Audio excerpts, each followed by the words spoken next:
Hello student, आप सभी लोगों का बहुत बहुत स्वागत है मेरे चैनल पे। मैं अमरेश कुमार सिंह एक नई वीडियो लेकर के हाजिर हूँ आपके सामने। और इस वीडियो में हम लोग बात करेंगे फिजिक्स सब्जेक्ट की, जिसमें हम 12th फिजिक्स में आज जो टॉपिक लेकर के आए हैं उसका नाम है electric field due to electric dipole at equatorial point.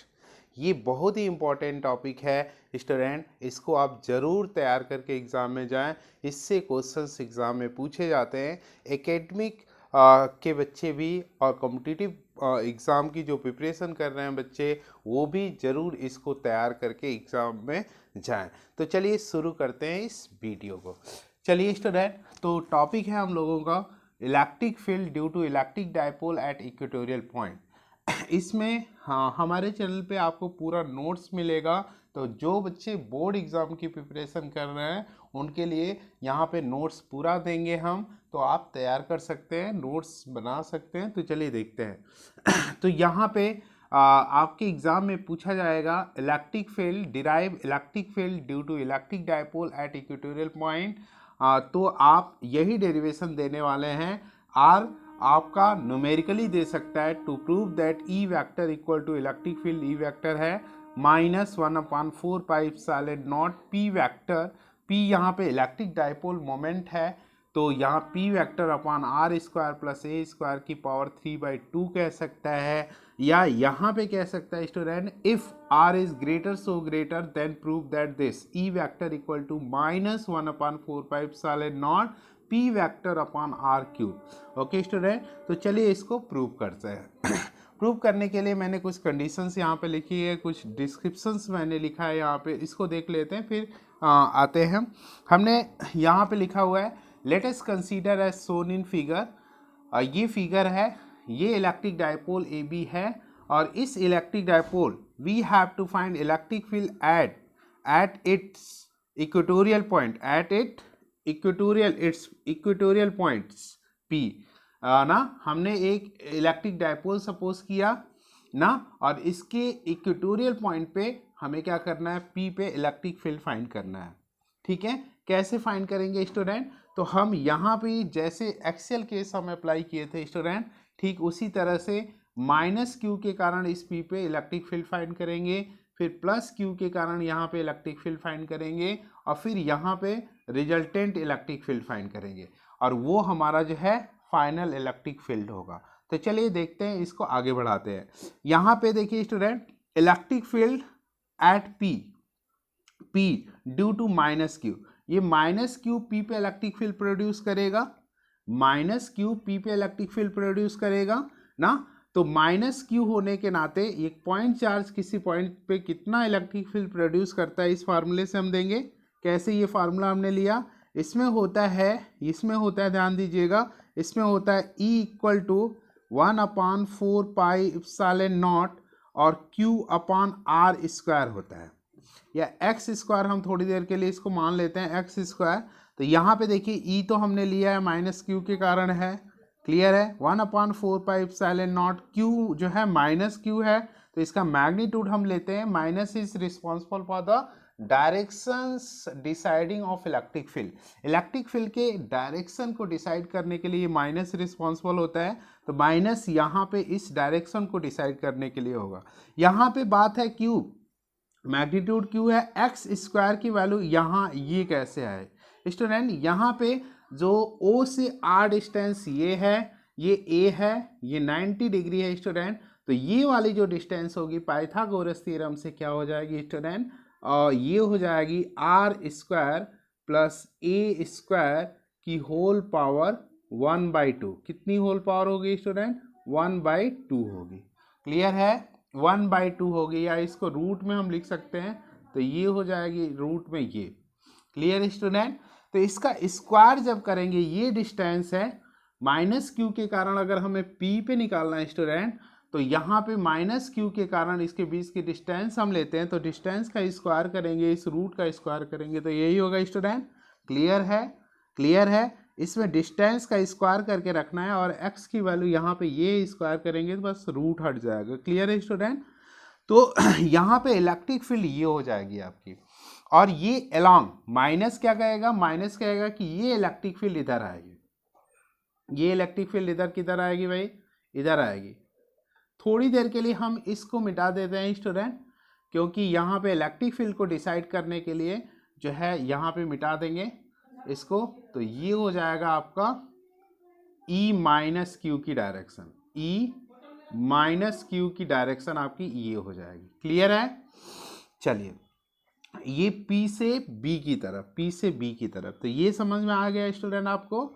अब ये प्लस Q भी P पे इलेक्ट्रिक फील्ड प्रोड्यूस करेगा, तो electric field at P due two plus Q जो प्रोड्यूस करेगा स्टूडेंट, ये प्लस Q जो है पॉजिटिव है इसलिए अवे जाएगा ना। हमने बताया था आपको कि पॉजिटिव जो है अवे जाता है, दूर जाता है इससे, और नेगेटिव के लिए क्या होता है ना, टूवर्ड्स आता है स्टूडेंट। तो नेगेटिव के डायरेक्शन में डायरेक्शन क्या हुई, टूवर्ड्स द नेगेटिव चार्ज आएगी, और पॉजिटिव केस में ना away from the positive charge आएगी। तो यहाँ पे ई पॉजिटिव की डायरेक्शन होगी, क्या होगा, ई पॉजिटिव क्यू की डायरेक्शन होगी। ओके स्टूडेंट, क्लियर है स्टूडेंट।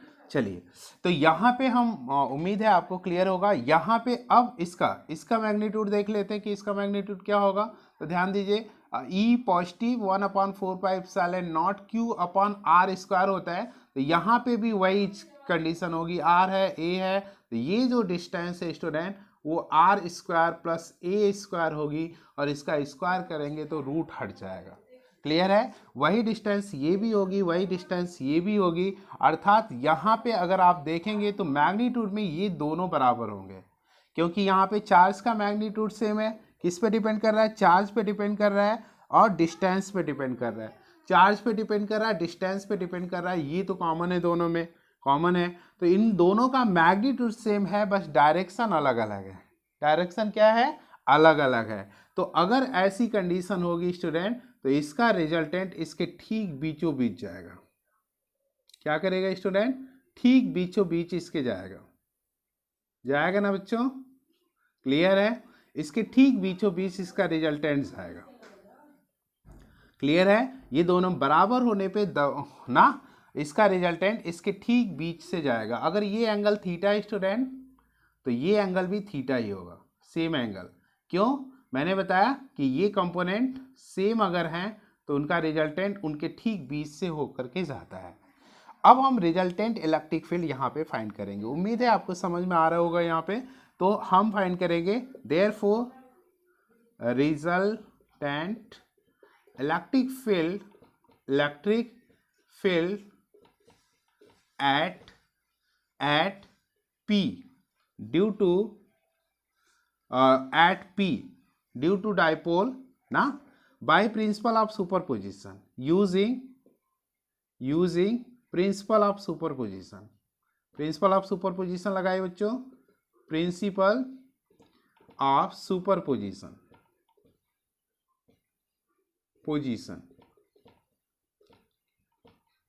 सुपरपोजिशन लगाइए स्टूडेंट। तो ये अगर आप लगाते हैं प्रिंसिपल ऑफ सुपरपोजिशन स्टूडेंट, तो क्या बनेगा, यहाँ देखते हैं। यहाँ देखिए, E vector equal to E1 E minus q vector plus E plus q vector, यही होगा ना principle of superposition. Equation number, इसको थोड़ा जो है लॉजिकली मैग्नीट्यूड के फॉर्म में रखिए स्टूडेंट। तो इन फॉर्म ऑफ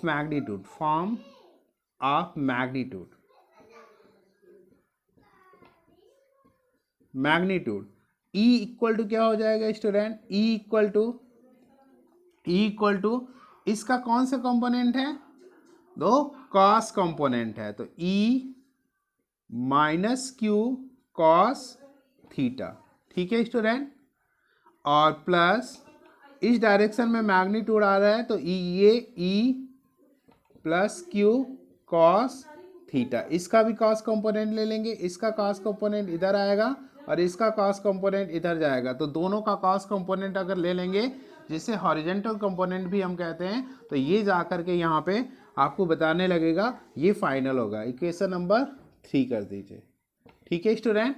तो अब हम क्या करेंगे, ई पॉजिटिव और ई नेगेटिव, ई माइनस क्यू और ई प्लस क्यू की वैल्यू यहाँ पे रखेंगे। तो चलिए देखते हैं स्टूडेंट, इसको हम यहाँ पे इरेज कर दे रहे हैं, आप नोट कर लीजिएगा। तो ये बनेगा कंडीशन स्टूडेंट। चलिए, तो यहाँ पे एक कंडीशन 3 को थोड़ा इम्प्रूव करते हैं स्टूडेंट, 3 को थोड़ा इम्प्रूव करते हैं। दैट इज यहाँ पे क्या हो जाएगा, E equal to E minus q cos theta plus E minus q cos theta होगा।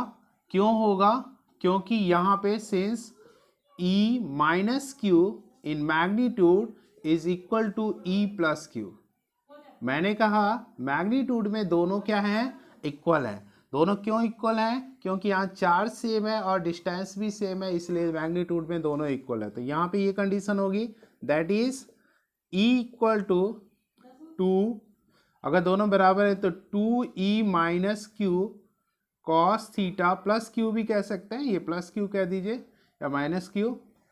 एक्चुअली माइनस वाला फार्मूला मैंने मिटा, ये जो इक्वेशन लिखा था मैंने मिटा दिया है, कोई बात नहीं, आप समझदार हैं। सेम वही आ रहा था, डायरेक्शन बस चेंज थी। तो यहाँ पे ये होगा, वैल्यू रख दीजिए फ्रॉम 1, 2 एंड 3, वैल्यू रखिए स्टूडेंट। तो E इक्वल टू क्या होगा, 2 1/4 पाई इप्सिलॉन नॉट और P अपॉन, सॉरी यहाँ पे Q था, Q upon R square plus A square, ठीक है यही था। अब कॉस थीटा की वैल्यू स्टूडेंट रखनी पड़ेगी, ये थीटा है यहाँ पे, यही थीटा होगा, ये एंगल थीटा होगा। अब कॉस थीटा की वैल्यू आप रखेंगे तो कॉस थीटा क्या होगा स्टूडेंट, बेस अपॉन हाइपोटेनियस होता है, तो बेस ए हो जाएगा और हाइपोटेनियस कितना हो जाएगा, root A square R square plus A square हो जाएगा स्टूडेंट। यहाँ पे अगर हम बता दें तो कॉस थीटा की value, cos theta since cos theta equal to base upon R square plus A square होगा बच्चों।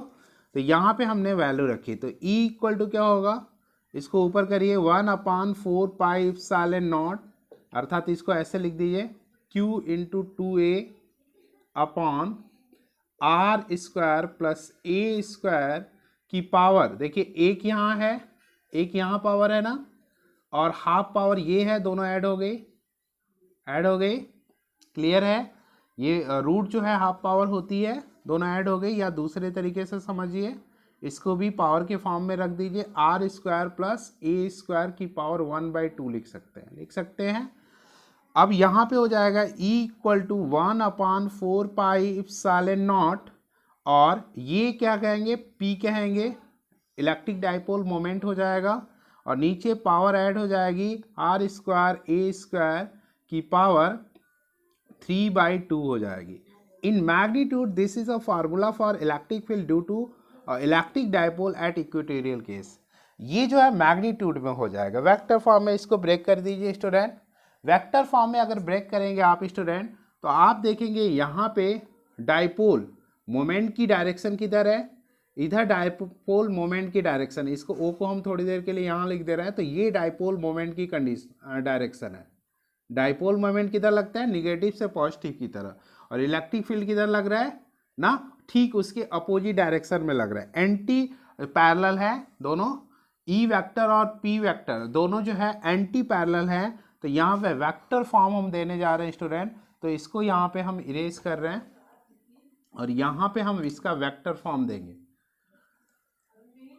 तो चलिए स्टूडेंट, इसका वेक्टर फॉर्म लिखने के लिए तैयार हो जाइए। तो इन वेक्टर फॉर्म आप लिखिएगा, इन वेक्टर फॉर्म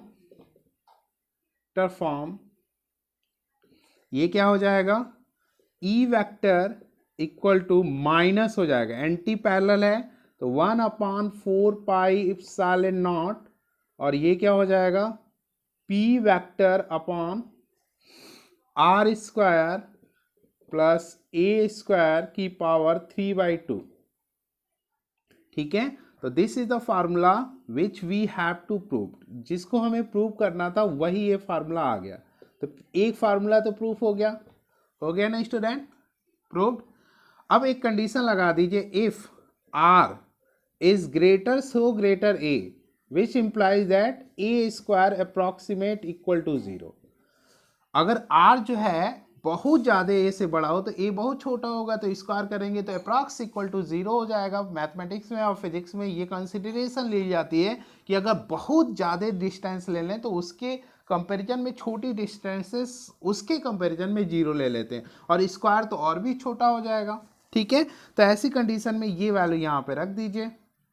ई ये जो है क्या हो जाएगा, -1/4 पाई इप्सिलॉन नॉट, और P वेक्टर अपॉन R की पावर देखिए, ये 0 हो जाएगा तो R की पावर 2 से कट जाएगा, 3 हो जाएगा। ये जो है आपका रिजल्टेंट फार्मूला जनरेट हो जाएगा। आमतौर पे यही फार्मूला आपको देखने को मिलता है, तो इस फार्मूले को गौर से देख लें। अगर मैग्नीट्यूड को यहाँ पे हटाएंगे स्टूडेंट, तो विदाउट मैग्नीट्यूड ये क्या होगा, इधर का इरेज कर रहे हैं। अगर मैग्नीट्यूड को यहाँ पे स्टूडेंट हटाते हैं तो यहाँ पे वेक्टर फॉर्म को हटा करके इन मैग्नीट्यूड फॉर्म लिखते हैं, तो इन फॉर्म ऑफ